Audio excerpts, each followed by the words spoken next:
Report. We are following a developing story tonight. A major operation has been uncovered, leading to the arrests of several high-profile individuals. At 11:47 p.m. Eastern Time, the FBI director stands before a closed-door emergency session of the National Security Council and delivers 6 words that will redefine Arctic sovereignty and expose one of the most shocking criminal networks ever discovered on foreign soil under American investigative reach. Greenland is not what we thought. Within the next 72 hours, over 400 federal agents from the FBI, IC, DEA, and DHS will descend on the frozen capital of Nuuk, supported by U.S. Navy SEAL teams, Delta Force operators, and Coast Guard icebreakers positioned in the Davis Strait. They will breach government offices, frozen port warehouses, and underground facilities carved into Arctic bedrock. They will seize 1.8 tons of cocaine, 340 kilograms of heroin, 2.1 million fentanyl pills, encrypted servers containing routes across 3 continents, and something far worse. They will find children, 47 children, ages 4 to 16, trafficked from Central America, Mexico, and Eastern Europe, held in temperature-controlled underground chambers beneath what the world believed was a climate research station. This is not a rescue mission that went right. This is an acquisition negotiation that accidentally uncovered the largest Arctic-based human trafficking and narcotics distribution network in modern history, commanded by a man the public trusted, a man whose signature appears in international security agreements. His name is Mikael Thorsen. On paper, he is Greenland's Senior Security Council Director and Arctic Trade Liaison. In reality, he is the silent architect of a drug empire that used the melting ice and the promise of American investment as cover to build a cartel fortress in the coldest, most invisible place on Earth. And if you think this story is just about drugs, you are not ready for what comes next. It begins at 4:11 a.m. Greenland Standard Time, March 9th, in the Nuuk Government District. The streets are empty. Fog rolls off the black water of the harbor and clings to the brightly painted row houses that tourists love to photograph. The temperature is 12 degrees below zero. The only sound is the wind scraping ice across concrete and the low hum of diesel generators keeping the city alive through the endless Arctic night. Then the sound changes. Black Hawk helicopters cut through the darkness, running without external lights. Thermal imaging locked on 3 primary targets. On the ground, unmarked SUVs and armored personnel carriers roll through the narrow streets in perfect formation. FBI hostage rescue teams, ICE special operations units, DEA interdiction specialists, DHS intelligence analysts. They are moving as one machine and they are moving fast. The first breach happens simultaneously at 3 locations: the Greenland Trade and Ports Authority building in the government quarter, a massive refrigerated warehouse complex on the southern edge of Nuuk Harbor, and a reinforced concrete structure built into the mountainside 5 kilometers outside the city, marked on all official maps as the Nordic Arctic Research Institute.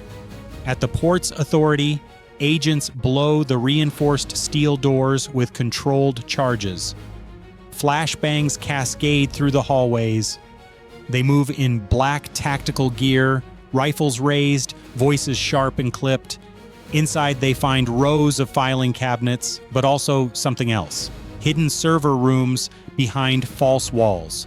Terminals still running, screens glowing with live tracking data, showing shipping routes that snake from Greenland south to Iceland, then to the Azores, then to the coast of Portugal and Spain, and finally across the Atlantic to cartel-controlled ports in Venezuela and Colombia. But the routes also run north, to the Bering Strait, to Alaska, to the unguarded gaps in the Arctic where no one is watching because no one thought anyone would use ice as a highway for poison. At the refrigerated warehouse, ICE agents smash through cargo doors and find what they were told to expect: frozen fish, containers of salted cod and shrimp bound for European markets. But behind a false refrigeration wall, they find something else. Duffel bags stacked floor to ceiling. Inside those bags, vacuum-sealed bricks of cocaine stamped with cartel symbols recognized by DEA analysts as belonging to a hybrid network, a fusion of Sinaloa logistics, CJNG distribution tactics, and Eastern European smuggling expertise. Over 900 kilograms of pure cocaine, street value $43 million, but that is not the worst of it. In the back corner of the warehouse, agents find steel crates labeled as industrial drilling equipment. Inside, fentanyl pills, 2.1 million of them, pressed to look like prescription medication, each one capable of killing. The fentanyl alone, if distributed across US and European cities, could have caused tens of thousands of overdose deaths.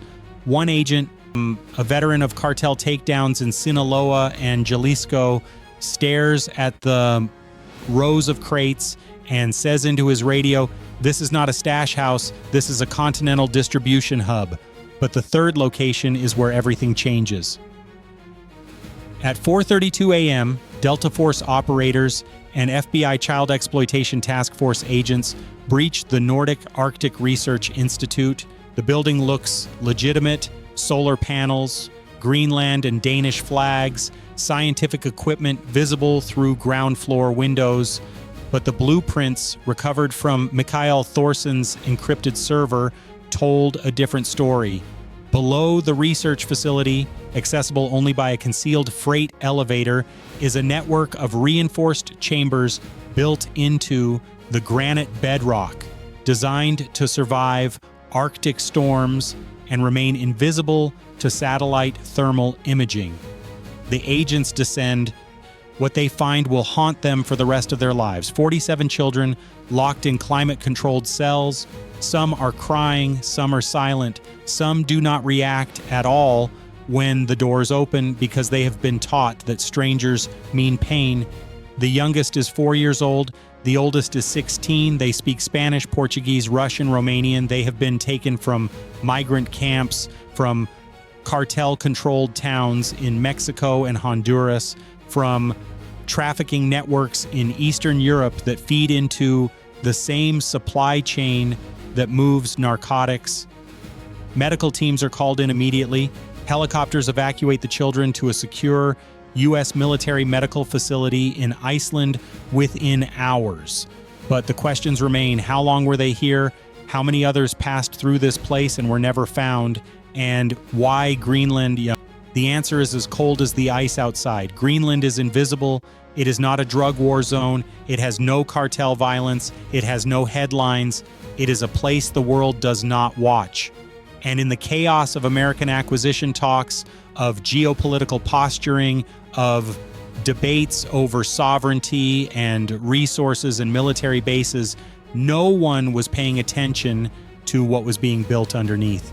Mikael Thorson understood that. He built his empire in the silence. By 9 a.m., FBI cyber forensics teams in Quantico, Virginia, are tearing apart the encrypted servers seized from the Ports Authority. The encryption is military grade, layered, designed to resist penetration. But the FBI has tools that most people do not know exist, and they have something else. A digital key recovered from Thorson's personal laptop, seized during a simultaneous raid on his private residence in Nuuk. The servers crack open. What they reveal is not a drug smuggling operation. It is a multinational criminal empire with a code name buried in the file directory: Operation Polar Veil. Analysts stare at the network map that unfolds across their screens.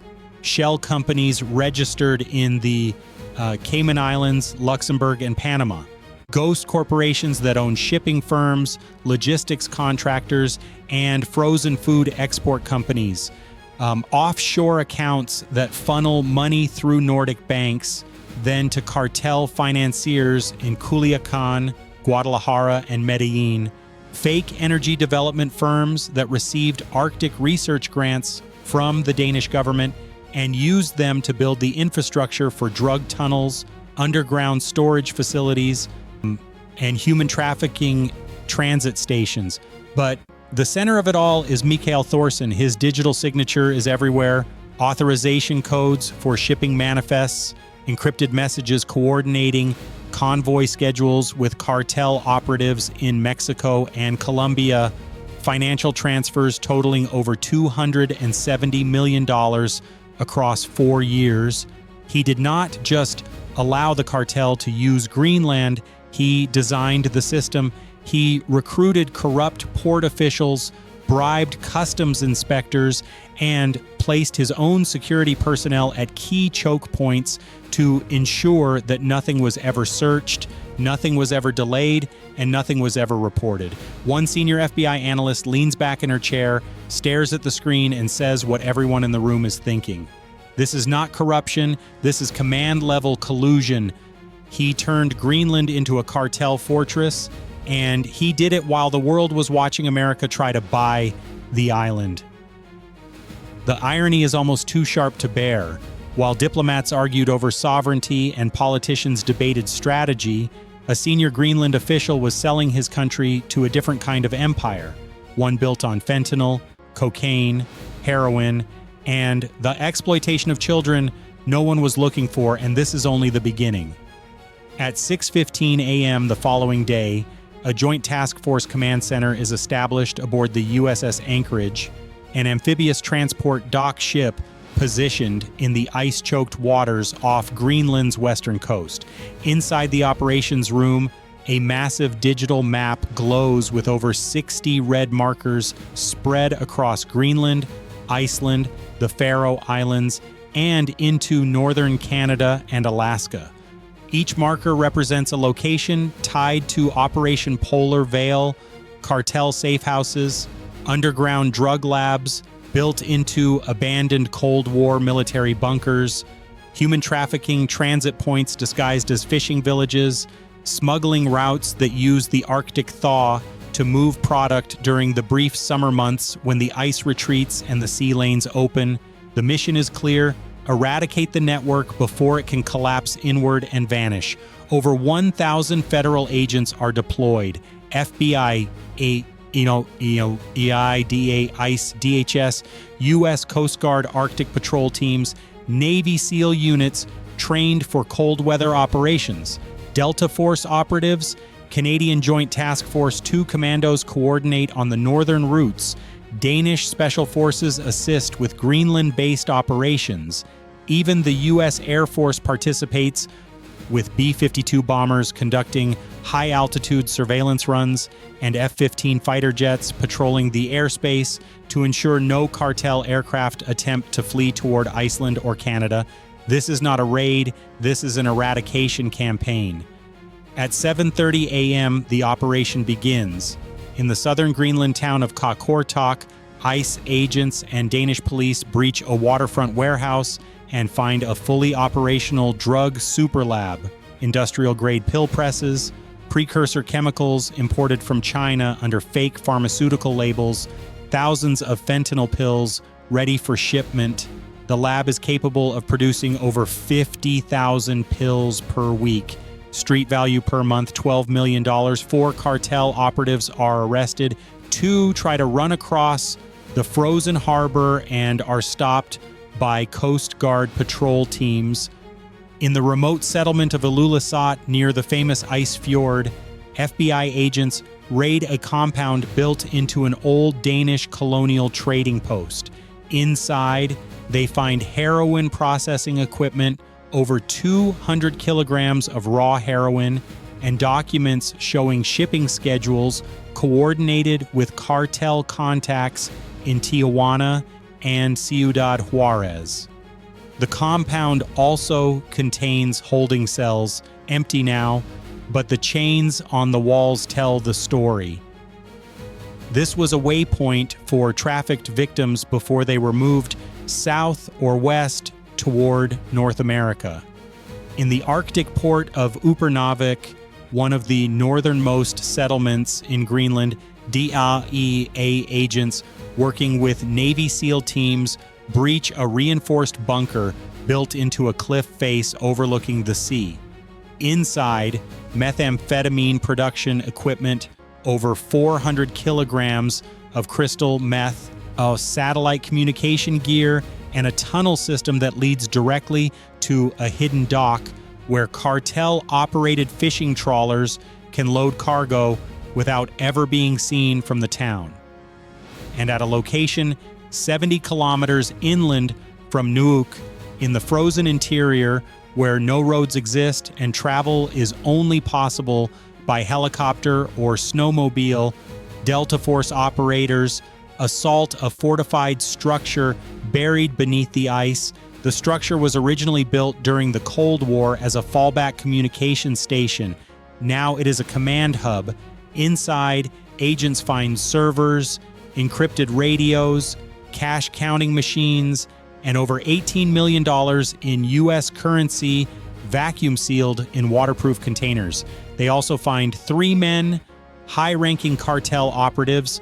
One of them is wanted in Mexico for orchestrating the murders of 17 police officers. Another is wanted in Colombia for running a trafficking network that moved over 2,000 people across the Darien Gap. They are taken into custody without a fight, because when Delta Force walks through your door in the middle of the Arctic night, resistance is not an option. By 2 o'clock p.m., the numbers are staggering. Over 1.8 tons of cocaine seized, 340 kilograms of heroin, 2.1 million fentanyl pills, 400 kilograms of methamphetamine, 73 cartel operatives arrested, 12 corrupt Greenland port officials detained, 18 shell companies dismantled, and 47 children safe. One federal agent standing on the deck of the USS Anchorage as the sun barely crests the horizon says into a satellite phone, "The underworld just took more damage in 18 hours than it has in the last 18 years. But the operation is not over." At 8 p.m. that evening, FBI investigators begin analyzing the internal communication logs seized from Mikael Thorson's personal devices and the servers at the Ports Authority. What they discover is a level of infiltration that makes every law enforcement officer involved feel a cold knot of betrayal in their chest. Thorson did not work alone. He built a network inside Greenland's security and law enforcement structure. He recruited selectively a deputy customs director who altered shipping manifests and ensured that certain containers were never inspected, a senior officer in Greenland's small police force who received $15,000 per month to report any unusual federal interest or foreign intelligence activity, a harbor master in Nuuk who coordinated arrival times for cartel ships and made sure that Coast Guard patrols were elsewhere when the cargo was unloaded, a communications officer in the Greenland government who leaked classified information about U.S. military movements and acquisition talks to cartel intelligence teams so they could time their shipments perfectly. The logs show payments, thousands of encrypted messages, Bitcoin transfers, offshore accounts. One police sergeant received over $200,000 over 3 years. His job was simple: make sure that any local reports of suspicious activity near the Nordic Arctic Research Institute were dismissed, delayed, or lost. It worked. For years it worked. But there is something worse in the files. Evidence that Thorson coordinated directly with a senior advisor in the Danish government, someone who had access to confidential discussions about U.S. acquisition interest in Greenland. That advisor leaked negotiation timelines, political strategies, and security assessments directly to Thorson, who then passed them to the cartel. Why? Because the cartel needed to know if the Americans were coming. If Greenland became U.S. territory, the operation would collapse. So Thorson built a contingency. If the acquisition talks succeeded, the network would shift north into Canadian Arctic territory. If the talks failed, the network would expand using the political chaos as cover. One FBI investigator, reading the files in a secure room aboard the Anchorage, says aloud, he was not just running drugs, he was running a shadow government. He had his own intelligence network, his own enforcement, his own foreign policy. And that is the most terrifying part. Because if one man could do this in Greenland, what is happening in places the world watches even less? The arrests continue. By midnight, 12 Greenland officials are in federal custody. 3 Danish nationals are detained pending extradition hearings. And Mikael Thorsen himself, once one of the most trusted voices in Arctic security policy, is sitting in an interrogation room on a U.S. Navy ship facing charges that will keep him in prison for the rest of his life. But he is not talking because men like him never do. They know that silence is the final shield. 24 hours later, analysts in Washington zoom out and see the full picture. Operation Polar Veil was never just about Greenland. Greenland was the anchor, the invisible hub. From there, the network extended in every direction, south to Cartel production zones in Mexico and Colombia, east to European distribution cities like Amsterdam, Marseille, and Hamburg, west to Alaska and the unguarded fishing ports of the Pacific Northwest, north into the Canadian Arctic archipelago, where law enforcement presence is almost non-existent, and smuggling routes run through frozen channels that exist only 3 months a year. The network moved an estimated 12 tons of narcotics per year: cocaine, heroin, fentanyl, and methamphetamine. It used legitimate Arctic shipping lanes, fishing vessels, research ships, and cargo containers labeled as frozen food, scientific equipment, or renewable energy components. It exploited the global focus on climate change and Arctic development to build infrastructure that no one questioned, and it used the U.S. acquisition talks as the perfect smokescreen. While the world debated sovereignty, journalists wrote think pieces, and politicians postured, the cartel was embedding itself deeper into the frozen north, building a system designed to survive for decades. One intelligence analyst presents a briefing to the National Security Council and ends with a single chilling sentence. They were not hiding from us, they were building a second Arctic, one where the rules did not apply and the borders did not matter. And if we had not stumbled into this during the acquisition assessment, we might never have known. But there is one more file buried deep in Thorsen's encrypted drives, a file labeled Phase 3. Analysts open it and find a development plan, a vision for the future. Thorsen and his cartel partners were planning to expand the underground facilities, to build more climate-controlled holding stations across the Arctic, to use the infrastructure of climate research, renewable energy projects, and indigenous economic development as permanent cover for a trafficking empire that could move people, drugs, and money across the top of the world without ever being seen. The cost in human lives is incalculable. The 47 children rescued are only the ones who were there that night. How many others passed through those cells?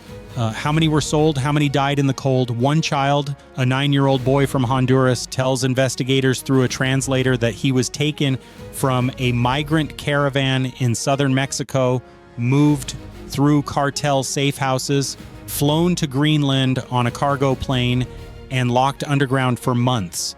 He did not know where he was.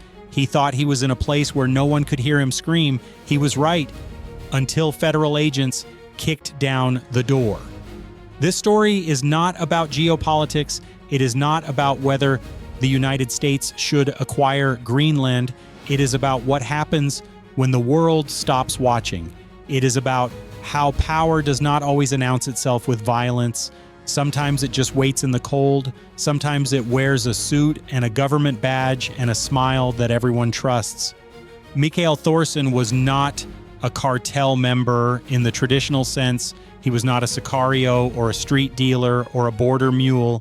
He was something worse. He was a man with access, a man with authority, a man who understood that the future of organized crime is not in the favelas or the desert or the jungle. It is in the places no one is looking, the places that seem too cold, too remote, too boring to matter. And that is the warning.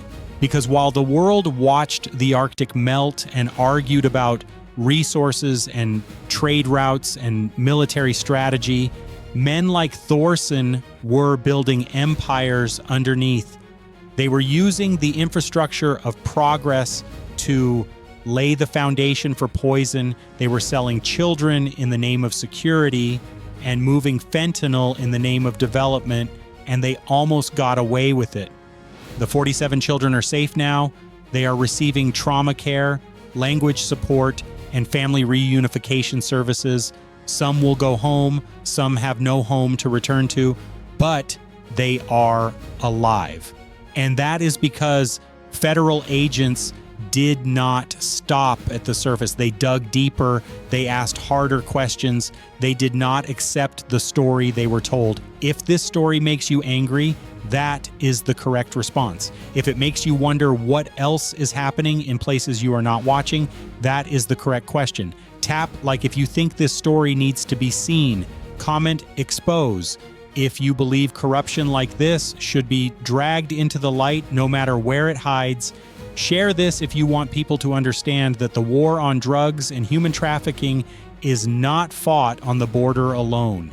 It is fought in the frozen north, in the government offices, in the places that look clean and safe and legitimate, because that is where the real monsters live. The question is, are you watching, or are you waiting for someone else to kick down the door?